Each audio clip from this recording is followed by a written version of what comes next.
Sometimes another world is just a click of the remote away. Welcome to WatchMojo, and today we're counting down our picks for the top 20 TV crossovers. For this list, we're looking at TV episodes and specials that brought two different television universes together for a single story.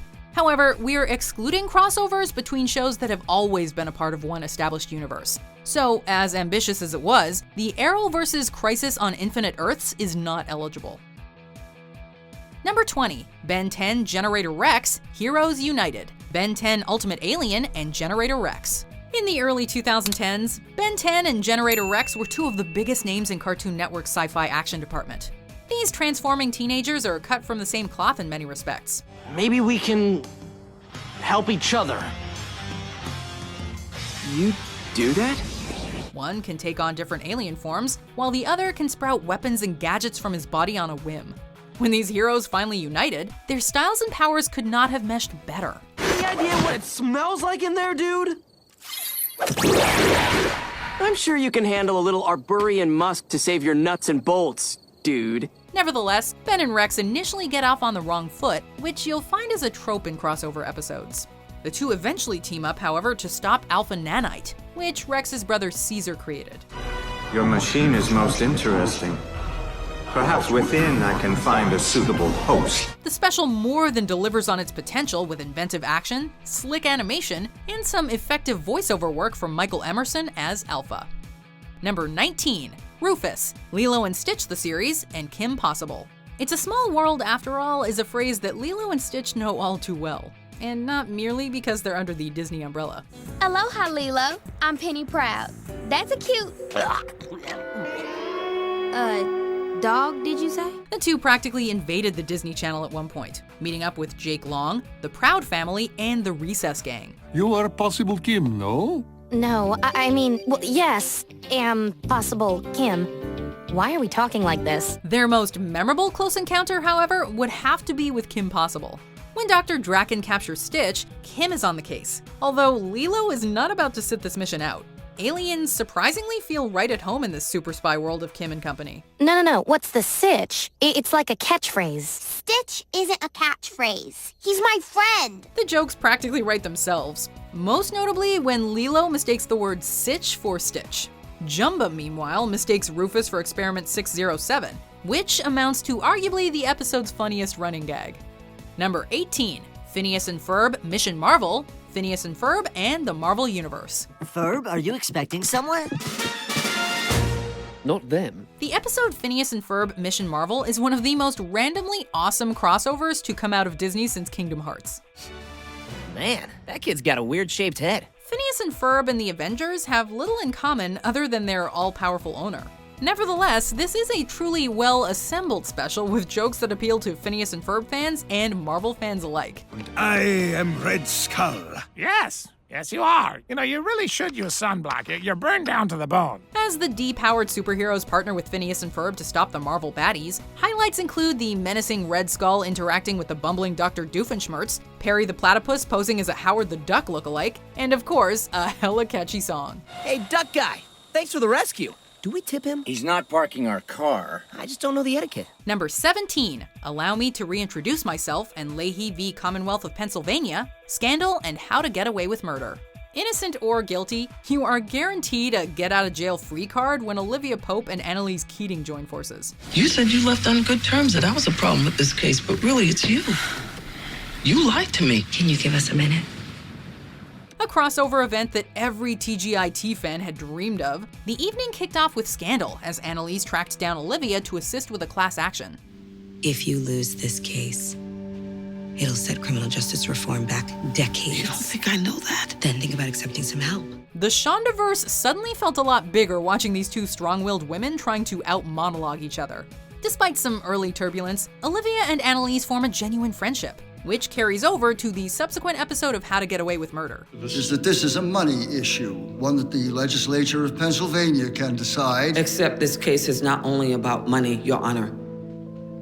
It's about race. This is where the crossover really heats up, as the two take their case to the Supreme Court.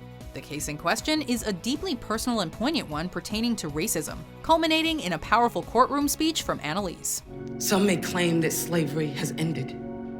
But tell that to the inmates who are kept in cages and told that they don't have any rights at all. Number 16, The Night Shift and Homecoming, Brooklyn Nine-Nine, and New Girl. New Girl met New York during its 6th season, paving the way for both a sitcom crossover and an SUV crossover. NYPD! NYPD, I need to commandeer this vehicle. It's a crossover. It's a crossover SUV, and you can't have it. I'm a cop. Of all the vehicles in the Big Apple, Jake Peralta just so happens to commandeer Jessica Day's. Well, technically it's Schmidt's mom's car, which winds up wrecked and covered in soup. Oh. Damn it! He got away! Well, I spilled my soup. You tell me which is worse. My thing! Jake and Jess's priceless banter is the highlight of this crossover event. But the fun doesn't end there. As Jake continues to pursue his perp, Jess makes her way to the 9-9 where Gina subjects her to a mountain of paperwork. This is an application to join the NYPD softball team. You think I like sitting here handing you form after form? Kind of. You're right. I do. As chaotic as Jess's trip turns out to be, her perception of the city is altered thanks to a little guidance from Captain Holt, who also gives her some soup for her trouble. New York wasn't kicking my ass. It was nudging it gently in the right direction. Just like you are right now. Yes. Number 15, That's So Sweet Life of Hannah Montana, That's So Raven, and The Sweet Life of Zack and Cody and Hannah Montana. Long before the Avengers assembled on the big screen, this was the Disney crossover that had every kid talking. Put your arms out. Why? Just do it. Of course I'll do it. The Disney Channel's first live-action crossover commenced with That's So Raven, as the titular psychic drops by the Tipton Hotel. She naturally crosses paths with Zack and Cody, who help Raven pull off a photo shoot. How does it feel to be in America? No! You may not speak to the boys. They do not speak the same English as you. They speak another form of language you do not know. Raven tries to return the favor in the crossover's second act, although her visions cannot prevent a disastrous surprise party. The crossover ends with Hannah Montana checking into the Tipton, rounding out an awesome ensemble piece with no shortage of laughs and music. The Disney Channel universe continued to expand 3 years later when the Wizards of Waverly Place wound up on deck with Zack, Cody, and Hannah. Number 14, iParty with Victorious, iCarly and Victorious. Some have argued that social media drives people apart, but it brings the iCarly crew and the students of Hollywood Arts High School together in this Nickelodeon crossover. When I typed in Stephen Carson, this picture of my Stephen came up tagged with his name. Doing? Who's she? While online, Carly begins to suspect that her boyfriend Steven has been two-timing her with Tori Vega. Traveling from Seattle to LA, Carly and her friends collaborate with Tori to serve up some highly satisfying justice. It's not her fault. We're both victims. Yeah, but I mean... I'm not gonna beat her with a sock full of butter! Steven's comeuppance is just one of the crossover's many highlights, as Sinjin lands face first in a jacuzzi, Sam bests Rex in a rap battle, and Kenan Thompson is harassed by a panda. Of course, a crossover of this magnitude had to build to a musical number, and Leave It All to Shine brings together the best of both worlds. You don't have to be afraid to put your dream in action. You're never gonna fade, you'll be the main attraction. The members of my nation. Number 13, The Grim Adventures of the KND, codename Kids Next Door, and The Grim Adventures of Billy and Mandy. When Billy slashes his father's lucky pants with Grimm's scythe, he turns to a certain group of problem-fixing kids. Ed, and Eddie. If you're looking for charity, call Kids Next Door. They're cheap. The Eds aren't interested, however, and apparently neither are the Powerpuff Girls. Thus, it's up to the kids next door to get Billy out of this tight spot. No, Billy. You're in the way of my world domination, so I'm taking you down. Oh, okay. Then let's fight! With one show grounded in the supernatural and the other revolving around espionage, this might seem like an odd pairing. There's actually an interesting link between these two shows, though. Our attacks aren't working! It's those pants! I know those pants! Both won The Big Pick, a contest in which viewers would vote on what new Cartoon Network show will be picked up. So it's only fitting that these two winners finally came together, with some other Cartoon Network cameos thrown in for good measure. Number 12, Shell Shocked, Power Rangers in Space, and Ninja Turtles, The Next Mutation. In the 90s, the Power Rangers and the TMNT were two of the most marketable kid-friendly franchises. Even if they did exist, why would we want to destroy them? Because, as of now, You work for me. I don't think so. And these martial arts series finally collided in the 6th season Power Rangers episode Shell Shocked, where the heroes in a half shell are brainwashed by Astronema and turn evil. You want Rangers? You gotta go through turtles. Mutants? Well, at least you got that right. As you can imagine, they come out of it and partner with the Rangers to battle the manipulative Princess of Evil. What are those things? I can't believe it, but I think they're... It's the Teenage Mutant Ninja Turtles. Through adult eyes, this crossover might seem bizarre, cheesy, or just dumb. But the 8-year-old in all of us cannot help but be sucked in, seeing two of the defining things from our childhoods kicking ass side by side. There's something I really would like to do. Just once, before I go. Name it.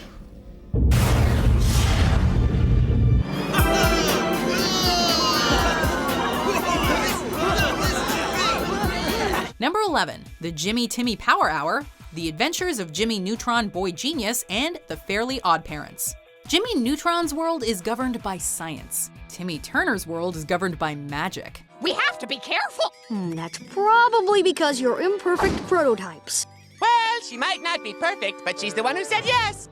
Oh, hey! In the Jimmy Timmy Power Hour, these Nickelodeon icons learn that they aren't as different as we might imagine, with science projects and fairies and mistaken identity as the order of the day. You're not going anywhere, Turner.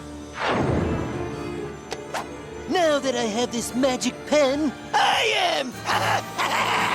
Magic? Are you nuts? There's no such thing as magic. With one series utilizing traditional animation and the other employing computer-generated animation, this TV movie has leeway for a lot of inventive imagery. Hey, what are you doing in Fairy World? Well, some lunatic sucked me into your computer simulation. What lunatic?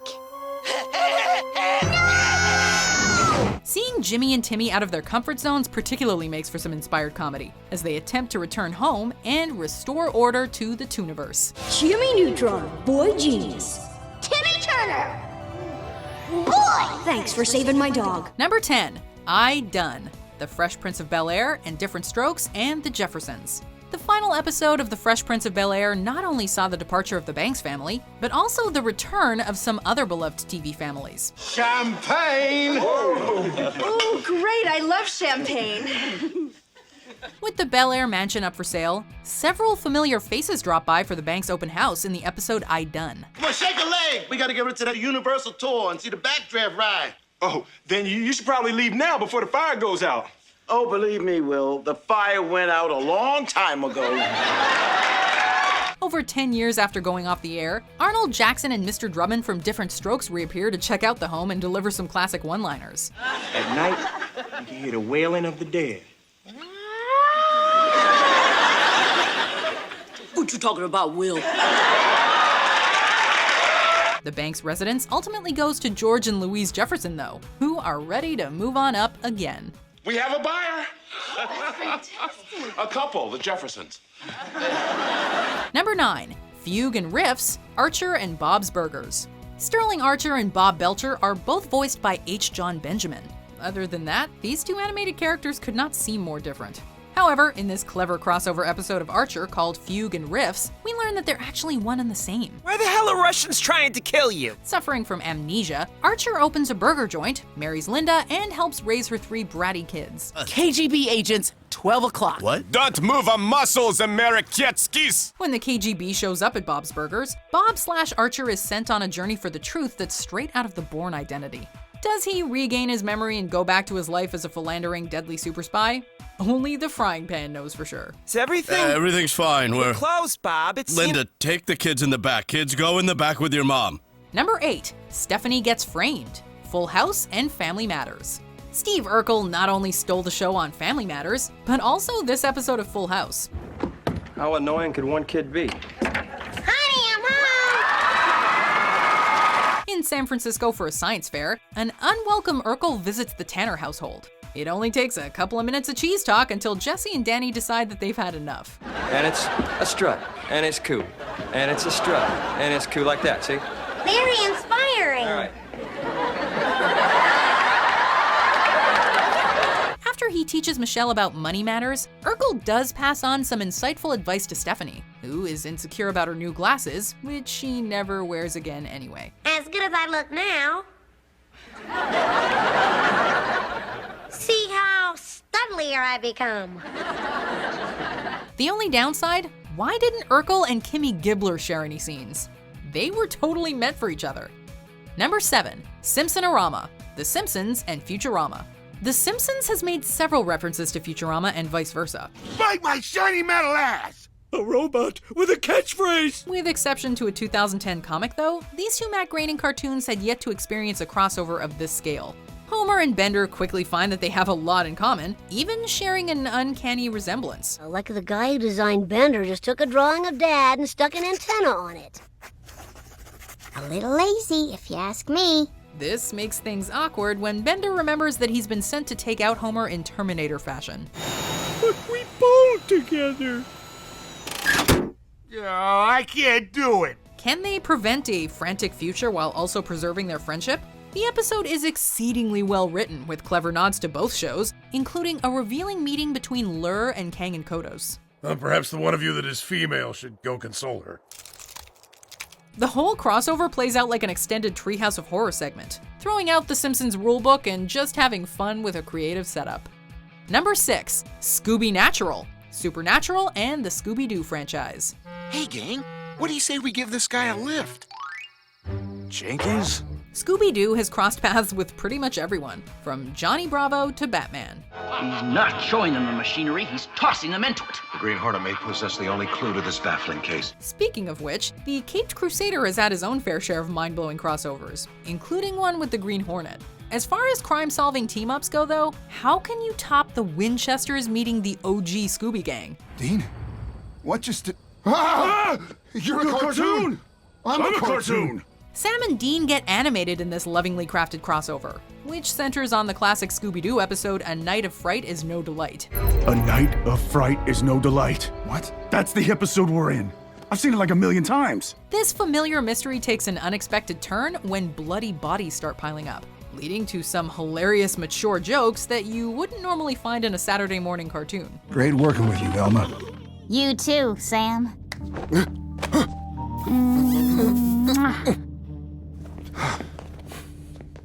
Those shoulders. Nevertheless, Dean is determined to maintain the purity of his childhood icons, although he still tries to get lucky with Daphne. Number 5, the one with two parts, Friends and Mad About You. Before Lisa Kudrow landed her iconic role as Phoebe Buffay on Friends, she was best known for playing the ditzy waitress Ursula on Mad About You. How come you're working here? Right, yeah, because it's close to where I live and the aprons are really cute. Since both shows were airing around the same time, the producers decided to make the characters twin sisters. I think Ursula likes me. All I ordered was coffee. She brought me a tuna melt and 4 plates of curly fries. Confusion ensues on the Friends episode The One with Two Parts as Joey meets and falls for Ursula, and Jamie, Buckman, and Fran encounter Phoebe. Excuse me? Yeah. Hi, it's us. Right, and it's me. So you're here too. If that's not enough must-see TV crossover action for you, this extended episode also features two cute doctors played by George Clooney and Noah Wyle, who hit it big that year on ER. Aren't you a little cute to be a doctor? Excuse me? I meant, God, young. I meant young. Young to be a doctor. Oh, good, Rach. Thank you. Right. This wasn't the first time a larger universe was hinted at, as both sitcoms were also part of NBC's 1994 Blackout Thursday event. The entire city is blacked out. Mom says it's all of Manhattan, parts of Brooklyn and Queens, and they have no idea when it's coming back on. Number 4, The Time Ball Saga, Sabrina the Teenage Witch, and Boy Meets World, and You Wish, and Teen Angel. For the 97-98 season, ABC was desperate to carry over the success of Sabrina and Boy Meets World to its new TGIF shows. Oh, I don't feel so good. Maybe I should have chewed that thing. I'm too full to lick myself, so maybe I should just watch a little TV. That's how this 4-way crossover originated. The story saw Sabrina's black cat swallow a time ball in the first show of the night. You know, I wonder what it was like during World War II. And away we go. For the rest of the evening, Salem ran through the other sitcoms, thrusting them into new and exciting eras. I'm having a blast. We don't have to go to class. Everyone hates Libby, and except for the fact that a few people smell, this era rocks. Sabrina traveled to the 60s, Boy Meets World went to World War II, You Wish was in the 50s, and Teen Angel ended up dancing disco. Wanna do the bump? I think in any decade the answer would be no. An ambitious crossover, yes. It's up to you to decide if it succeeded. Now that the war's over, what are you gonna do about Topanga? I'm gonna pop the question all over again. You got moxie, kid. Number 3, X-Cops. The X-Files and Cops. We got a report of somebody lurking around the neighborhood making noise. Actually, I take that back. We got a report of a monster. The X-Files is widely considered one of the most influential sci-fi shows ever to hit the airwaves. People sometimes forget, however, that when the X-Files wanted to be funny, it could also be one of television's best comedies. It's no wonder Mulder and Scully fit in so well with The Simpsons. Are we alone in the universe? Impossible. When you consider the wonders that exist all around us. Voodoo priests of Haiti, the Tibetan numerologists of Appalachia, the unsolved mysteries of unsolved mysteries. Of all these satirical X-Files episodes, X-Cops stands out due to its craft and concept. Even if you've never seen an episode of Cops, chances are you're familiar with its premise and tropes. So you're saying that the Wasp man attacked you both times here and earlier in the patrol car? I'm not saying that that's what it was. This episode pokes fun at all of these reality television conventions, but at the same time manages to tell an involving story full of mystery and dread. You're a damn sheriff's deputy, Wetzel. Don't be afraid now. And you're on national television, so cowboy up! Even when playing with different genres, X-Files doesn't stray too far from its roots. Number 2, The Simpsons Guy, Family Guy, and The Simpsons. Intellectual theft! What do you have to say about that, Griffin? Go! There was so much hype leading up to this Family Guy episode that it's not surprising the initial viewer response was mixed. But The Simpsons Guy is truly a classic in the making that delivers everything one could want from a Family Guy Simpsons crossover. Oh my god, that was great! The Griffin's trip to Springfield provides one great laugh after another, full of awe-inspired animation and ingenious references. You lived in Springfield? Yeah, I worked at the Quickie Mart, researching a role. The best part is just seeing these classic characters interact. As Bart raises hell with Stewie, James Woods meets James Woods, and Homer chicken fights Peter. Worst chicken fight ever. Oh, and Fred Flintstone calls everybody out as a ripoff. If you ask me, neither of these beers is wholly original. They're both pale imitations of my favorite beer, Bud Rock. Honestly, there's something very satisfying about an effective TV crossover. Like, it's cool to see your favorite characters interacting with each other, but it's even cooler to consider that they live within the same universe and could potentially run into each other again. Well, maybe not in the case of The Simpsons, Griffins, and Flintstones, but you get the idea. Believe it or not, there is one TV meetup even more epic, iconic, and influential than that. So let's look through the honorable mentions and then we'll visit their world. This morning I saw this big billboard and it said cheap tickets to Hawaii, and I thought, yeah, you know, why not? Why didn't I just max out my credit card and just go to Hawaii? What? Am I making any sense to you? Perfect sense. An edict from George Washington ordering the remains of General Howe to be entombed not in England, but in the colonies. Preferably in Sleepy Hollow. This nimble scorpion should make my point. That might work, Jafar, if I were Hercules. But I'm not. What? And I'm not Aladdin. My finish line. I'll try that. Huh? Finish line is my friends. You got it! Woo-hoo-hoo! Thanks for the help, Tails. Oh, yeah. You're up, pal.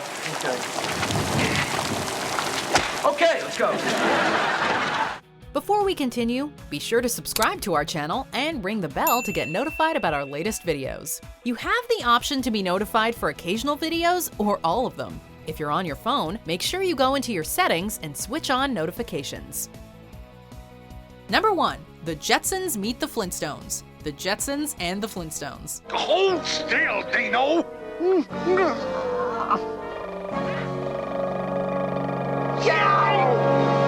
While Hanna-Barbera wasn't the first studio to experiment with crossovers, the 1987 TV movie The Jetsons Meet the Flintstones certainly popularized the concept. How about that, Fred? I never heard a tin can talk before.